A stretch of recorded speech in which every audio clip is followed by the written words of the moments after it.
નવી સવારમાં ફરી એક વખત આપનું સ્વાગત કરીએ છીએ. વર્કિંગ જર્નલિસ્ટ વ્યવસાયી પત્રકારોનું દસ્તાવેજીકરણ આપણે કરી રહ્યા છીએ. એના ભાગરૂપે આજે ગુજરાતી ભાષાના વરિષ્ઠ પત્રકાર નરેશ દવેની મુલાકાત કરવાના છીએ. નરેશભાઈ, તમારું સ્વાગત કરીએ છીએ. નરેશભાઈ 1984માં પત્રકારત્વમાં આવ્યા.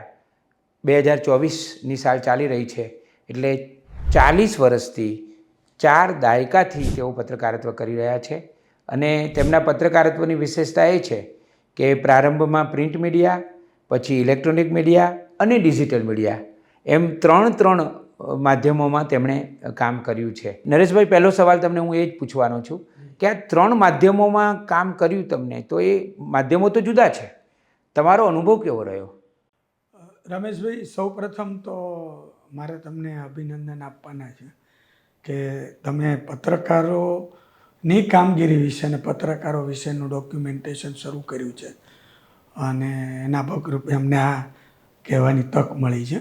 તમારો સવાલ એવો છે કે જે માધ્યમો છે, મને એવું લાગે છે કે માધ્યમો ગમે તે હોય, પણ પત્રકારત્વમાં એક વાત બહુ મહત્ત્વની છે અને એ છે કન્ટેન્ટ. અને એટલે જ કહેવાય છે કે કન્ટેન્ટ ઇઝ કિંગ.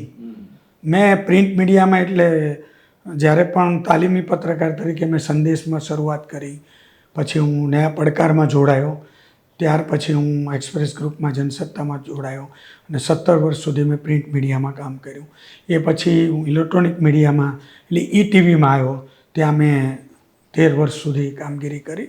એ પછી ડિજિટલમાં ચિત્રલેખા.com, એક ખબર છે .com, એક નવું સાહસ અમે શરૂ કર્યું, ઈટીવી ભારત એટલે ડિજિટલ માધ્યમ.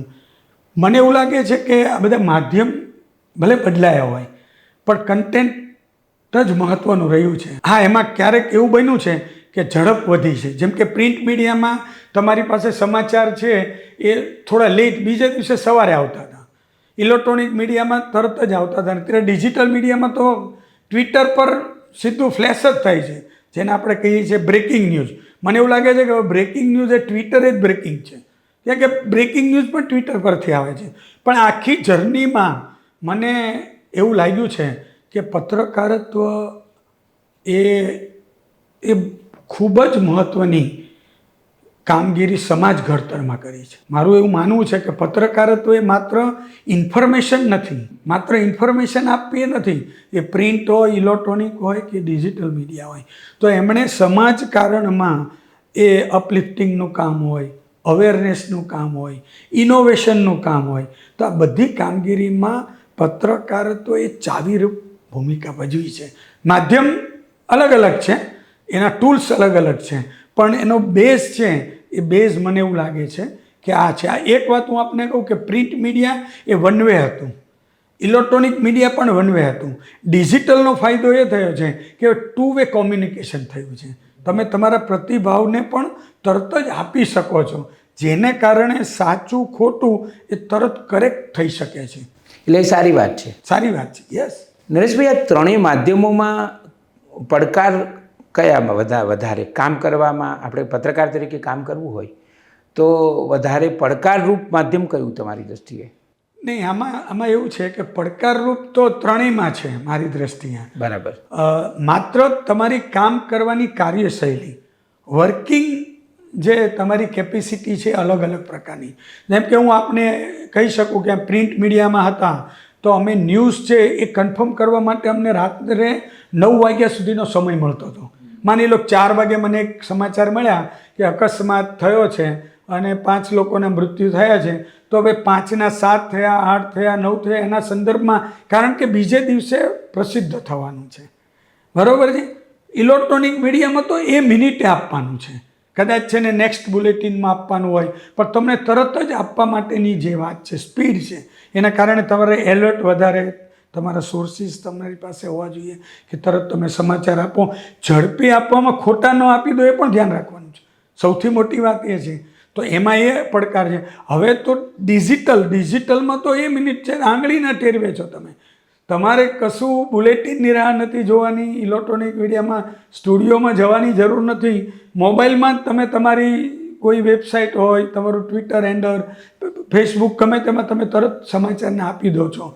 પણ પડકારની સાથે સાથે હું એવું માનું છું કે રિસ્પોન્સિબિલિટી પણ વધી છે અને સજ્જતા બંને, અને સજ્જતા અને જવાબદારી. હા, જવાબદારી એટલા માટે કે તમે જ્યારે ઝડપી આપવા માગો છો, બધું જ આપવા માગો છો, ત્યારે તમારી જવાબદારી વધી જાય છે. હું આપને એક એક્ઝામ્પલ હું આનો એટલા માટે આપવા માગું છું કે ઇલેક્ટ્રોનિક મીડિયામાં ઘણીવાર આપણને એમ થાય કે નીચે જે સ્ક્રોલ ચાલે છે એ આપણે વાંચી નાખતા હોઈએ છીએ, વાત પૂરી થઈ જાય કે અચ્છા આ ઘટના બની, આ ઘટના, પણ એની દર્શકો પર કેટલી મોટી અસર હોય છે. અમારે ત્યાં એક વખત અમે સ્ક્રોલ ચલાવ્યો એ ટીવીમાં કે જૂનાગઢના રમેશભાઈ, મને યાદ નથી અટક હતી, રમેશભાઈ ભટ્ટ પટેલ કે કોઈ, એમનું વડોદરામાં નિધન થયું. હવે થયું એવું કે એ જૂનાગઢમાં રમેશભાઈને આ અટકવાળા 5-7 લોકો હતા, તો એમના બધા પરિવારના લોકો અમને ફોન કરતા હતા કે ભાઈ આ તમે સમાચાર એ પાછા કયા છે? તો અમે કીધું વડોદરા ગયા, તો ખબર નથી, કોઈ વડોદરા ગયું હોય ન ગયું હોય, પણ તમે આ આપો છો તો અધૂરી માહિતી આપીએ તો શું હાલત થાય. કોમ્યુનલ રાઇટ્સમાં અમે એવું બ્રેકિંગ ન્યૂઝ આપીએ કે અમદાવાદમાં બ્લાસ્ટ, માત્ર આટલું લખીએ તો મને ખબર છે કે સુરતના રેલવે સ્ટેશને અમદાવાદ આવવા નીકળેલો માણસ છે એ ઉતરી જાય, બસ પકડતો એ ઘરે જતો રહે. કેમ?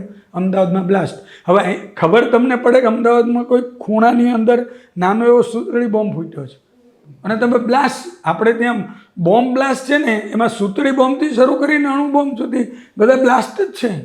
એટલે એની વ્યાખ્યા, એટલે પત્રકારે શબ્દોની પસંદગી, શું માહિતી આપવી એ બાબતની સજ્જતા બહુ જ રાખવી પડે છે. સજ્જતા, વિવેક, નહીતર એવું બને કે જે દર્શક છે ને તમે ગેરમાર્ગે દોરી રહ્યા છો. મને એવું લાગે છે કે પત્રકાર તરીકેની સૌથી મોટી જે વાત છે, મને યાદ છે કે અમને ઘણીવાર ઝડપથી આપવામાં, પણ કોઈના મૃત્યુના સમાચાર આપવાના આવે તો એઝ એ ચેનલ હેડ તરીકે મેં અમારા બધા લોકોને સૂચના આપી હતી કે 5 નહીં 10 વખત કન્ફર્મ કરજો. કે આપણે તો એવી કેટલી ઘટના બની છે કે મૃત્યુના સમાચાર આવ્યા પછી પેલો જીવતો આવીને કહે કે હું જીવતો છું ભાઈ, મને જરા બતાવો. અને આમે નરેશભાઈ, જ્યારે ઝડપ કરવાનો પ્રયત્ન તમે કરો ત્યારે ભૂલ થવાની શક્યતાઓ વધી જાય છે, એટલે એ કાળજી તો રાખવી જ પડે. નરેશભાઈ, તમે ઇન્ડિયન એક્સપ્રેસ ગ્રુપમાં કામ કર્યું જનસત્તામાં, તો એ આખો જે સમયગાળો હતો એની થોડી વાત કરો કે એ જે તમે કામ કરતા હતા એમાં તમારો અનુભવ કેવો હતો? જનસત્તામાં પ્રિન્ટ મીડિયામાં હું ખાસો એવો મેં સમય કામ કર્યું. હું તો કોપી એડિટર તરીકે જોડાયો હતો. બરાબર. પછી એમાંથી હું રિપોર્ટર બન્યો. અને એક્સપ્રેસ ગ્રુપની મોટી ખાસિયત એ હતી જે કે એક તો અમે સમાચારને પ્રસિદ્ધ કરી શકતા હતા. એ બરાબર, બહુ મોટી વાત છે. છાતીવાળું છાપું. યસ, તમે આપી શકો. ત્યાં કોઈનું દબાણ અમારી પર કામ કરતું નહોતું, ના પોલિટિકલ દબાણ હોય. અને એ વખતે રામનાથ ગોયંકા માલિક? હા, ત્યાં ત્યારે હતા મુખ્ય રામનાથ ગોયંકા. યસ, બરોબર. અને અહીંયા કયા કયા તંત્રીઓ હતા? અહીંયા હું જ્યારે દાખલ થયો ત્યારે ડૉક્ટર કાંતિ રામી હતા. ઓહો. એમની સાથે અમે કામ કર્યું. અમારું ભવન્સમાં જ્યાં અમે જર્નલિઝમ કર્યું તે અમારું. હું પણ કાંતિ રામીના હાથ નીચે ભણેલો છું. કાંતિ રામીએ જ અમને તક આપી અને એમની સાથે અમે કામ કરવાની તક મળી. એ પછી દિગંત ઓઝા હતા, જેમની પાસેથી હું પોલિટિકલ રિપોર્ટિંગ શું કહેવાય એ શીખ્યો. કદાચ મને એવું લાગે છે કે મેં પોલિટિકલ રિપોર્ટિંગ ખાસો લાંબો સમય સુધી કર્યું છે, તો અને સરસ રીતે મને કામ કરવાની તક મળી. તો એમની તાલીમમાં દિગંત ઓઝા, હું એમ કહી શકું કે એમને શ્રેય પૂરો આપું છું કે એમણે રાજકીય પત્રકારત્વ, પોલિટિકલ રિપોર્ટિંગમાં શું ધ્યાન રાખવું, કેમ કરવું, કેમ રિલેશન મેન્ટેન કરવા, ઓફ ધ રેકોર્ડ માહિતી મળે તો એનો ઉપયોગ કેવી રીતે કરવો, ન કરવો તો કેવી રીતે ન કરવો, એટલે એની એક ટેકનિક્સ છે. અને હું એવું માનું છું કોઈ બુક્સ એના માટે નથી, કોઈ પુસ્તક અનુભવ જ જોઈએ, એના માટે અનુભવ જ જોઈએ. અને એ જ તમને શીખવાડી શકે અને એ જ થઈ શકે. હું તમને એટલા માટે આ કહી શકું કે મેં નરેન્દ્રભાઈ મોદીનો પહેલો ઇન્ટરવ્યૂ જનસત્તામાં લીધો અને રાધનપુરની પેટા ચૂંટણી હતી. શંકરસિંહ વાઘેલા ઉમેદવાર હતા અને શંકર ચૌધરી નામના 1થી વધુ ઉમેદવારો ત્યાં ઊભા રાખવામાં આવ્યા હતા, બરાબર છે, શંકરસિંહની સામે. અને ત્યારે ઇન્ચાર્જ તરીકે નરેન્દ્ર મોદી હતા. રાધનપુરની પેટા ચૂંટણીના ઇન્ચાર્જ તરીકે ભાજપ તરફથી, ભાજપના, બરાબર છે. અને શંકરસિંહ વાઘેલા તરફથી ઇન્ચાર્જ હતા ચિમનભાઈ શુક્લ. હવે તમને રમેશભાઈ આશ્ચર્ય થશે કે ચિમનભાઈ શુક્લ છે ને એ નરેન્દ્ર મોદીના ગુરુ, એટલે ગુરુ અને ચેલો. અને ગુરુ અને ચેલો એ સામસામે હતા.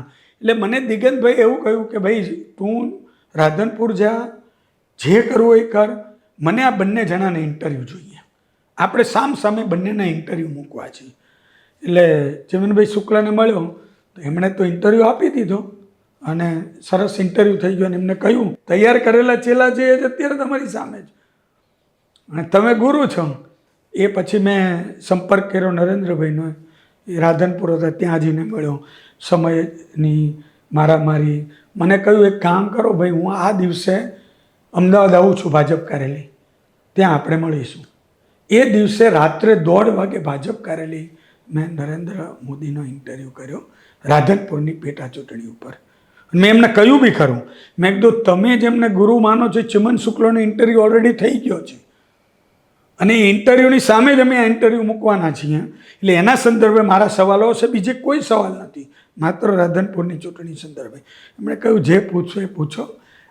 રાજકારણની અંદર ગુરુ ચેલા બધી વાત બાજુ પર હોય, રાજકારણ એ રાજનીતિ છે, રાજનીતિની રીતે સરસ રીતે બધા જવાબો આપ્યા.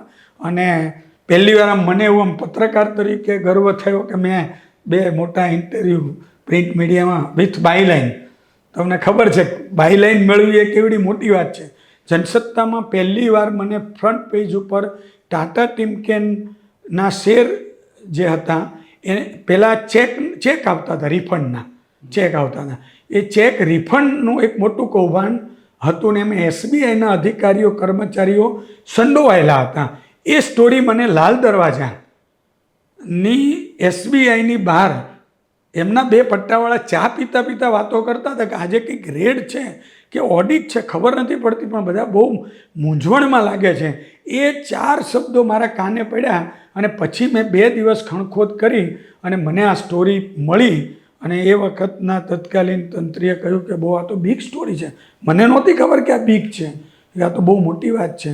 અને પહેલે પાને પહેલા પેજ ઉપર તમારી બાયલાઇન સાથે છપાય, એ મને એવું લાગે છે કે પત્રકાર તરીકેનો સૌથી મોટો આનંદની વાત હતી કે એમ નરેશ દવે એમ કરીને જે છપાયું હોય. એટલે પ્રિન્ટમાં તો પછી તો ઘણા બધા કોમ્યુનલ રાઇટ્સમાં અમે મિર્ઝાપુરમાં પ્રેસ, કર્ફ્યુમાં જ કામ કરવાનું. હું પોતે રખિયાલ ગામમાં નાની ખડકીમાં રહેતો. અચ્છા. હા, હું 7 વર્ષ ત્યાં રહ્યો. એને કારણે 85ના અનામત આંદોલનથી શરૂ કરી અને 92માં હું વેજલપુર શિફ્ટ થયો. ત્યાં સુધી ગોમતીપુર, રખિયાલ, સિલ્વર ચોકી બધા જ, અને તમારી ઓફિસ પણ સંવેદનશીલ વિસ્તાર, એ પણ એમાં. એટલે એ સદભાગ્ય એ છે કે હવે નવી પેઢીને કોમ્યુનલ રાઇટ શું છે ખબર નથી. નવા પત્રકારો જે બન્યા છે એમને આવી કોઈ રિપોર્ટિંગ કરવાની તક ન મળે એ પણ સારી વાત છે. પત્રકાર તરીકે કોઈ વાર જાનનું જોખમ અનુભવ્યું છે? અને આમાં એવું છે કે હું એવું માનું છું, તમે કર્ફ્યુમાં આવતા હો તો તમારે ફૂટપાથ ઉપર ચલાય જ નહીં. 4 જણા ખેંચી લે તમને ખબર જ ના પડે, તમારે વચ્ચે જ ચાલવું પડે, ભલે ઉપરથી કંઈક પડે, બહુ તો વાગે, તો આવી બધી શક્યતા રહે. એક વાર તો તમને આશ્ચર્ય થશે એવી ઘટના કે જનસત્તાથી કર્ફ્યુ હતો તો અમારે ત્યાંથી જનસત્તાથી લક્કીની ગલીથી કરીને નહેરુ બ્રિજ સુધી આવવું પડે. તો બધા 5-7 પત્રકારો જોડે આવીએ. એક સમય એવો હતો કે GPO પાસે પોલીસ પોઈન્ટવાળા 4 જણા અમારી રાહ જોતા હતા કે ઓલા પત્રકારો બધા જાય છે ને એની જોડે અમે જઈએ. કે એ માણસ જ છે ને, એ બી એકલા જઈ શકે નહીં, એટલી બધી સ્થિતિ ખરાબ હતી. ડબગરવાડમાં જ્યારે જીવતા લોકોને સળગાવી દીધા ત્યારે અમે ત્યાં રિપોર્ટિંગ કરવા જતા, ઉપરથી પથરા પડે, બધું પડે. એટલે હું એવું માનું છું કે ભાઈ પત્રકાર બન્યા છો તો હવે આ બધું તમારી જોબ માટેનું છે, સાચવીને કરવાનું છે, એમાં કંઈ વાંધો નહીં. પણ હું તમને રમેશભાઈ કહું કે પત્રકાર તરીકે બહુ મુશ્કેલી 92 સુધી નહોતી. પત્રકારનું કાર્ડ હોય ને તો તમે કોઈ પણ વિસ્તારમાં જઈ શકતા હતા. 92 પછી સ્થિતિ બદલાઈ. 92 પછીના જે રાઇટ્સ છે ને એની અંદર પત્રકારની પણ ઓળખ મહત્ત્વની ભાઈ. એના બધા ઘણા એક્ઝામ્પલ છે પણ એમાં આપણે નહીં પડીએ. એટલા માટે કે હવે એ તો તમારે કામ કરવાનું છે, તો રિપોર્ટિંગ તો કરવાનું છે, સવારે જેમ કે રોજ સાંજે વીએસ હોસ્પિટલમાં કેટલા ઘાયલ છે, શું થયું એનું રિપોર્ટિંગ લેવા માટે જવાનું હોય તો અમારો તો એ રસ્તો જ હતો, તમે તો જતા જ હતા. દરેકે આ કામ કરવું પડે. ફોટોગ્રાફર તો અમારા કરતાં પણ વધુ નજીક જઈને ફોટો લેવાની એમની જે પેલી હોય તો એ તો બધી ઘણી બધી હોય છે. નરેશભાઈ, તમે લગભગ 17 વર્ષ કામ કર્યું પ્રિન્ટ મીડિયામાં, સંદેશમાં તાલીમ લીધી, નયા પડકારમાં કામ કર્યું અને લાંબો પટ્ટા ઉપર કામ કર્યું જનસત્તામાં.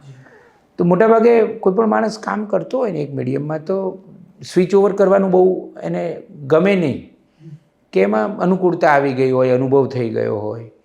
તો તમે શા માટે ટીવી મીડિયમમાં ગયા? તમારી વાત સાચી છે કે હું જનસત્તામાં મેં કોર્પોરેશન, એજ્યુકેશન, કોર્ટ, બરાબર, માત્ર ક્રાઇમ કરવાનું મારા ફાળે બહુ ઓછું આવ્યું છે. ક્યારેક પેલા પત્રકારત્વમાં કહે ને બદલી કામદાર, કોઈ ન આવ્યો હોય ને કોઈક દિવસ કંટ્રોલ ચેક કરવો પડે તો, અને પોલિટિકલ રિપોર્ટિંગનું ખાસું મેં, અને સેક્રેટરીએટ એટલે સચિવાલયનું રિપોર્ટિંગ, વિધાનસભાનું રિપોર્ટિંગ, આ બધું કરવાનું બધું, અને આ હું એન્જોય કરતો હતો. મારા માટે બહુ સ્થિતિ સરસ હતી. હું જનસત્તામાં હતો ત્યારે પણ મને સતત એવું કંઈક આમ લાગે કે કંઈક નવું કરવું જોઈએ.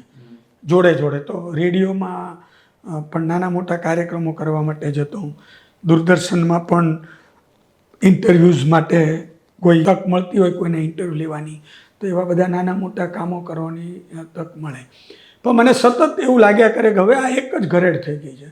જણાવ્યું હતું, ઉમેર્યું હતું, વિશ્વસનીય સૂત્રો, આધારભૂત સૂત્રો, બરાબર છે ને, બધું લગભગ મેં કર્યું. એમ બધા મુખ્યમંત્રીના ઇન્ટરવ્યૂ લીધા, કેટલાયની શપથવિધિઓ, બધું જ. સેલિબ્રિટીઝના ઇન્ટરવ્યૂ લેવાના બહુ શોખ હતો શરૂઆતમાં.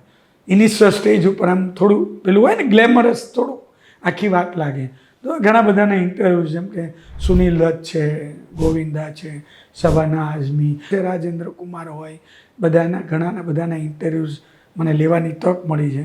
ત્યારે તો ફોટોગ્રાફ્સ લેવા એવી બધી ટેકનિક ઓછી હતી, મોબાઈલ હતા નહીં, એટલે ઘણા, જેમ કે હેમા માલિનીનો ઇન્ટરવ્યૂ લીધો તો મારી પાસે ફોટોગ્રાફ્સ હોય, પણ ઘણા બધાના ઇન્ટરવ્યૂ લીધા ને એમને જાણવા, અને એમને પણ ખબર પડી છે દૂરથી દેખાય છે પડદા પર, એ નજીકથી કેવા છે.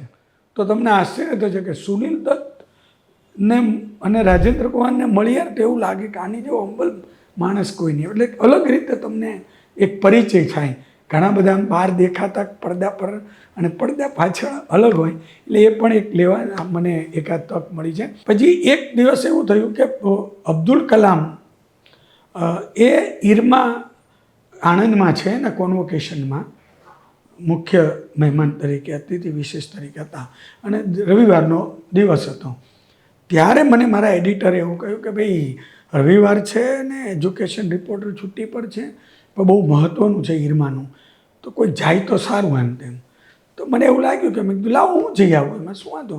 મને આમ થોડુંક અબ્દુલ કલામ માટેનું હતું કે ચલો એ બાને આપણે મળાશે, સંભળાશે, જોવાશે. તો મેં કીધું હું જઈ આવીશ, કંઈ વાંધો નહીં. નહીતર બધાને એવું થાય કે હવે આ ફંક્શનો કોણ કરે એમ.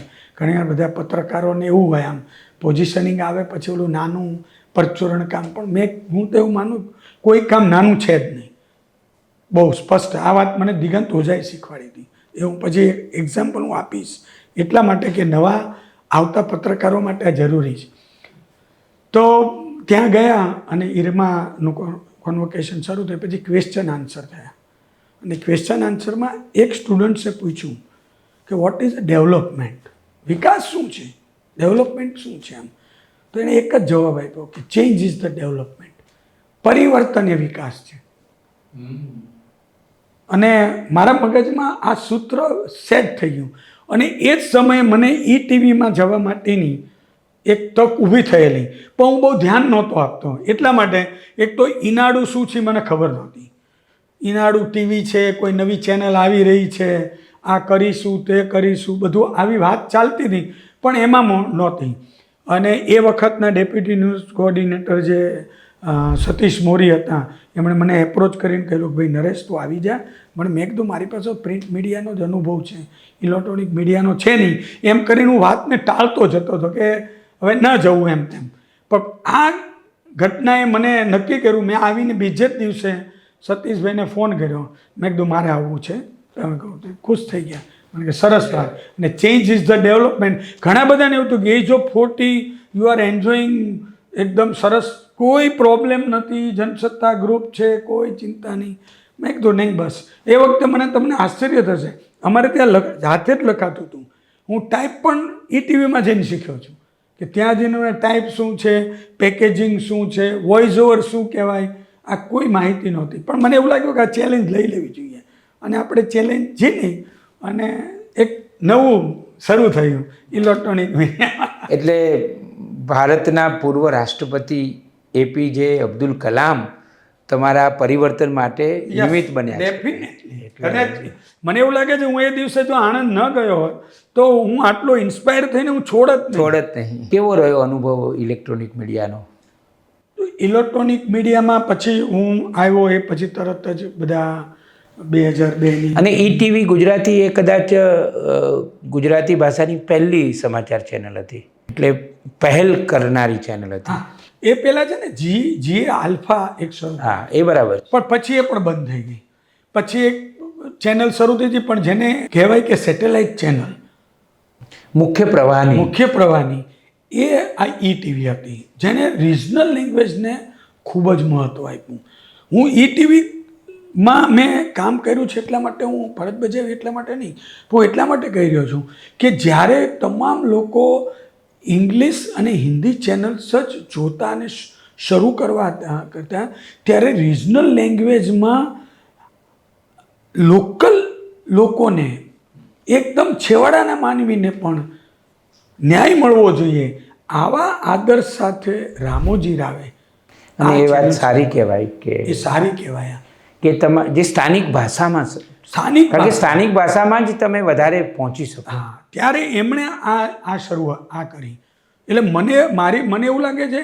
અને તમે જો 13 લેંગ્વેજમાં આજે ગીરના સિંહની કોઈ વિઝ્યુઅલ્સ છે, એ વિઝ્યુઅલ્સ માત્ર ગુજરાતના જુઓ એવું નહીં, એ નેશનલ ડેસ્કમાં થઈને 13 લેંગ્વેજમાં પહોંચે છે. તો આ છેડામાં બનતી ઘટના બીજા છેડા સુધી પહોંચવા માટેનું પણ આ માધ્યમ બન્યું છે. તો તમારે હૈદરાબાદ જવું પડ્યું હતું? હા, એમાં એવું હતું કે અહીંની સિસ્ટમ એવી હતી કે એમની હેડ ઓફિસ હૈદરાબાદ હતી. એટલે હૈદરાબાદથી 13 લેંગ્વેજ ચેનલનું બધું કંટ્રોલિંગ ત્યાંથી થતું હતું. અહીંયા બ્યુરો રાખ્યો હતો, એટલે બ્યુરો સાથે કામ કરીએ.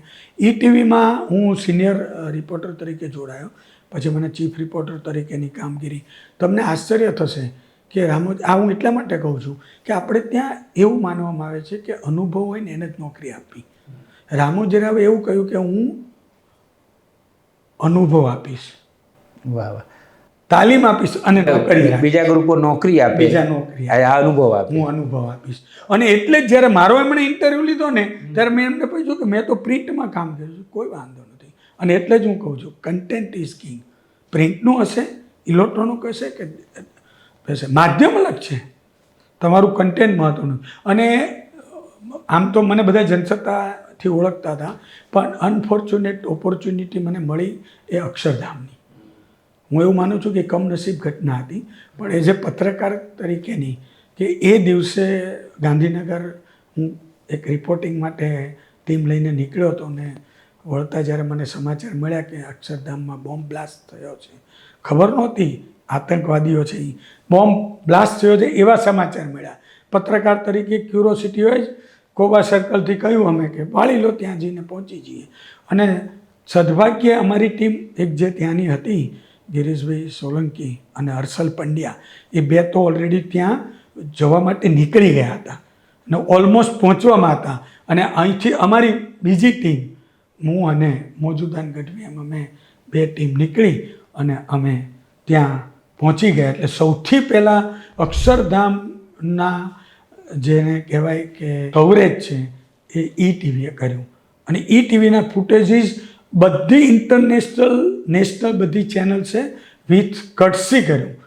12 વાગે અમે ત્યારે, એટલે અમે જ સૌથી પહેલાં પહોંચનારી ટીમ હતી. અને એ વખતે પછી અમદાવાદમાં બધા યુનિટ હતા, બાકીની ચેનલ એ બધા પહોંચ્યા. પછી તો આખી રાત ત્યાં ચાલ્યું બધું. રાત્રે 12 વાગે કમાન્ડોઝ આવ્યો, એ બધા જાણે છે, એટલે હું રિપીટ નથી કરતો. પણ એ પહેલી વાર બધાને ખબર પડી કે હું ઈટીવીમાં છું. ફોનો આપ્યો, બધી P2C કરીને બધાને આપ્યું, એટલે બધાને ખબર પડી કે ભાઈ હવે હું ઈટીવીમાં આવ્યો છું. અને મારા માટે નવું હતું કે મને ખબર જ નહોતી ફોનો કેમ અપાય, P2C કેમ કરે. હું તો પ્રિન્ટ ન હતો. હું જૂનમાં જોડાયો ને સપ્ટેમ્બરમાં ઘટના બની 25મીએ. પણ મેં એવું વિચાર્યું કે પડ્યા ને એટલે શીખી જવાશે. અને એ રીતે ઇલેક્ટ્રોનિક મીડિયામાં એક અને પછી તો બધા ઇન્ટરવ્યૂઝ કર્યા અને ઘણું બધા ચૂંટણી કવરેજ કર્યા. એન્કર તરીકે ટાઈ બાય પહેરીને બેસી ગયા, એન્કર પાસેથી શીખ્યા.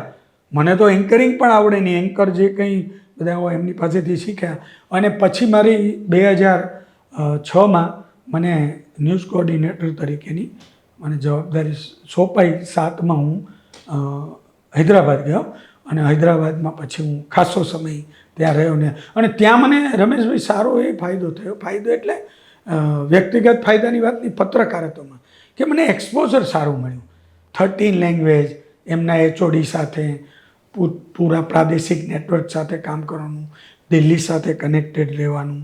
અને એને કારણે એક સરસ મને નો ડાઉટ હું અહીંયા પણ થઈ શક્યો હોત, પણ મને એવું લાગે છે કે ત્યાં મને વધારે કામ કરવાની તક મળી અને બધા અનેક રીતે સારી રીતે થયું ને એ ખાસું સમય ચાલ્યું. એ પછી ડિજિટલમાં આવી ગયા, ડિજિટલમાં કામગીરી શરૂ કરી અને ડિજિટલમાંથી પાછો મને એવું લાગ્યું કે હવે એજ્યુકેશન ફિલ્ડમાં કંઈક કરવું જોઈએ. તો છેલ્લા 2-2.5 વર્ષથી વધુ સમય હું EMRCમાં એજ્યુકેશનલ મલ્ટીમીડિયા રિસર્ચ સેન્ટરમાં એઝ અ ડિરેક્ટર તરીકે કામગીરી કરી.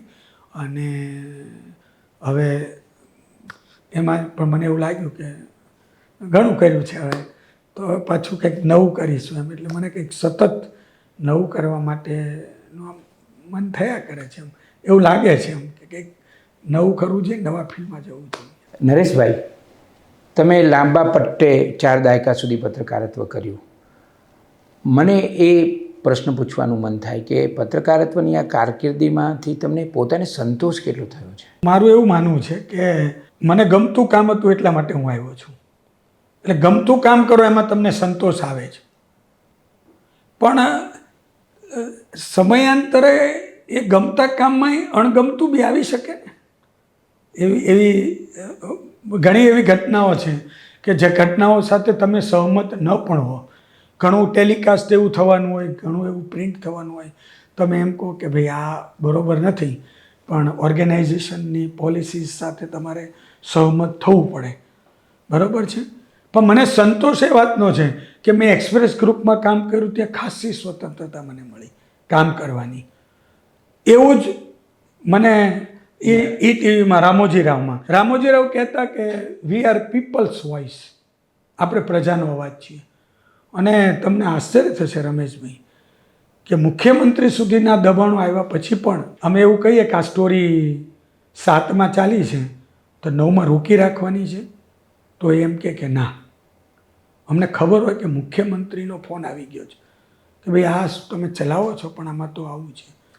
જો એકવાર એમણે જાણી લીધું કે આ સ્ટોરી બરોબર છે ને આમાં કોઈ જ નથી, આવી અસંખ્ય ઘટનાઓ છે. મને કન્વિન્સ કરવાને બદલે એમને કન્વિન્સ કરે કે ભાઈ હું પત્રકારત્વ લઈને બેઠો છું, છતાં એમાં તમને લાગતું હોય કાઉન્ટર બાઇટ ન આવી હોય કે સ્ટોરી ન કરી હોય તો હું કરાવડાવી દઈશ. એટલે નરેશભાઈ, તમે એ રીતે નસીબદાર પણ કહેવાઓ કે 3 મોટા ગ્રુપો, એક્સપ્રેસ ગ્રુપ, ઈનાડુ ગ્રુપ અને ચિત્રલેખા ડિજિટલમાં. હા, તો એ 3 એકદમ ટોચના ગ્રુપ. હા, ચિત્રલેખા ડિજિટલમાં પણ મેં 18 મહિના કામ કર્યું, ત્યાં પણ મને કામ કર્યું. એમાં મને સૌથી મોટો ફાયદો એ થયો કે પોઝિટિવ પત્રકારત્વ, જેના તમે હિમાયતી છો.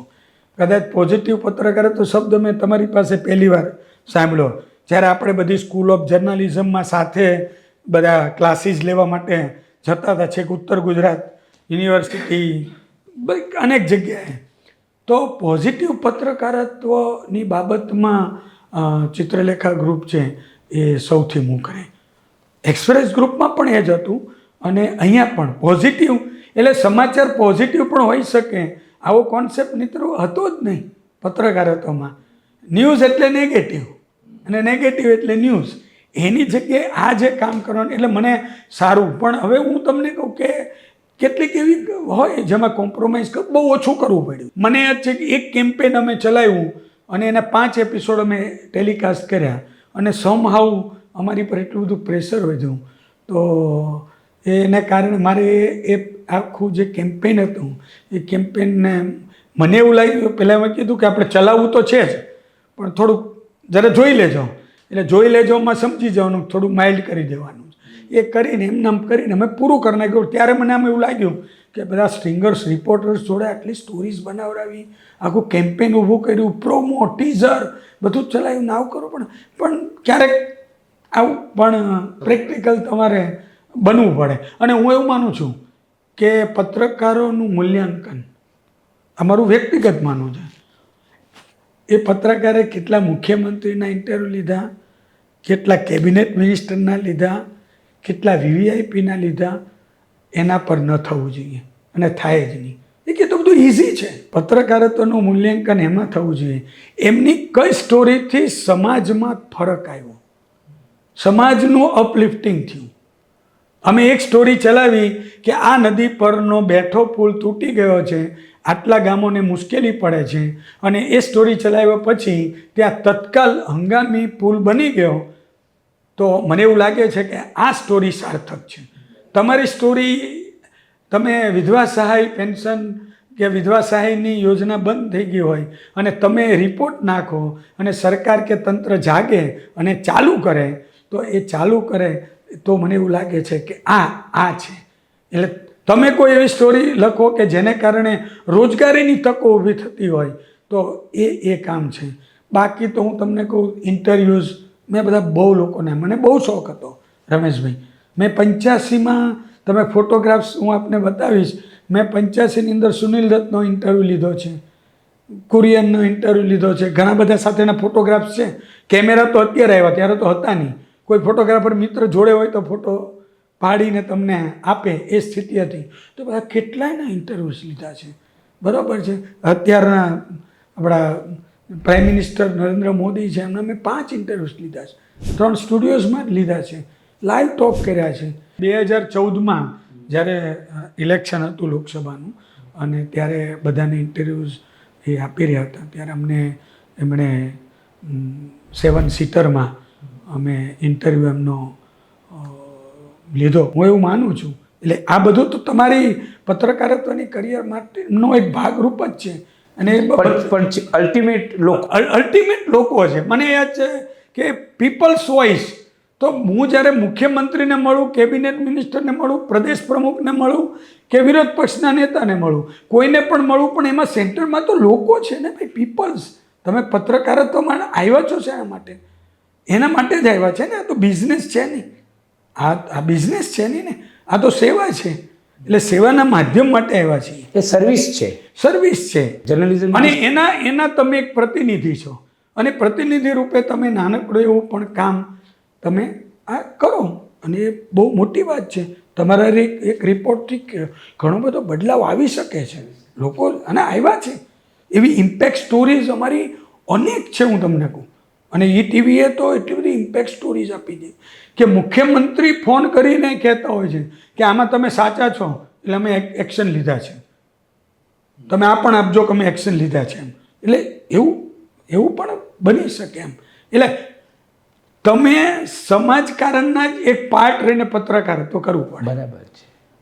આ વસ્તુ બહુ મહત્વની છે. આ વાત બહુ મહત્વની છે. તમે કોઈ પક્ષકાર નથી, તમે વિપક્ષ પણ નથી અને શાસક પણ નથી. હું તો ઘણીવાર પત્રકાર વિપક્ષની ભૂમિકામાં આવે ને એ ખોટું છે, અને શાસકની ભૂમિકામાં આવે એ ખોટું છે. એકદમ સાચી વાત છે. એને તો મુખ્ય એના માટે તટસ્થ રહેવાનું છે. એને નથી કર્યું તો એ પણ તમે કહી શકો. એના સામે હકીકતો છે, તટસ્થ રહીને કામ કરવાનું. તમે તમારું કામ આઈનો બતાવવાનું છે, એ ખોટું બોલવાનું નથી. તમે એ મૂકી દો અને કરી શકો. એટલે તમારો જે મૂળભૂત સવાલ હતો કે સંતોષ કેટલો, તો હું એવું માનું કે 99% મને સંતોષ છે. મેં જે કામ કર્યું છે એમાં મને સારું છે.